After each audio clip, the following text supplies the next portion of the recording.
Na-recover ng mga tauhan ng Jolo Municipal Police Station ang smuggled cigarettes na tinatayang nagkakahalaga ng 148,000 piso mula sa isang inabandonang sasakyan sa Jolo Sulu. Ang kabuang balita mula kay Patrolwoman Junian Alibo. Na-recover ang 148,000 pesos halaga ng smuggled cigarettes sa isinagawang checkpoint operation ng Jolo MPS sa Zone 3 Barangay Tulay, Jolo Sulu. Nito lamang 15 ng Hunyo taong kasalukuyan.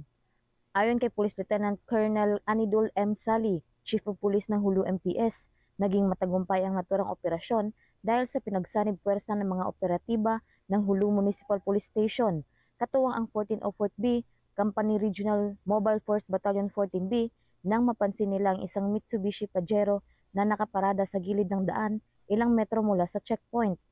Sa pagsusuri sa sasakyan, 4 na kahon ng hinihinalang smuggled na sigarilyong Canon ang natagpuan na may tinatayang halaga ng 148,000 pesos. Ang mga nakumpiskang sigarilyo ay dinala sa Jolo MPS at natatakdang i-turn over sa Bureau of Customs para sa tamang disposisyon. Pinuri naman ni Police Brigadier General Romeo Juan Macapas, Regional Director ng Police Regional Office Bangsamoro Autonomous Region, ang pagiging alerto at mabilis na pagkilos ng mga pulis at nagpapatuloy ang investigasyon para matukoy at mahuli ang suspek na mga nasabing smuggled cigarette. Mula rito sa riyon ng Bangsamoro, ako ang inyong PNN correspondent, Patrolwoman Judian Alibo, alagad ng batas, tagataguyod ng Balitang Pulis.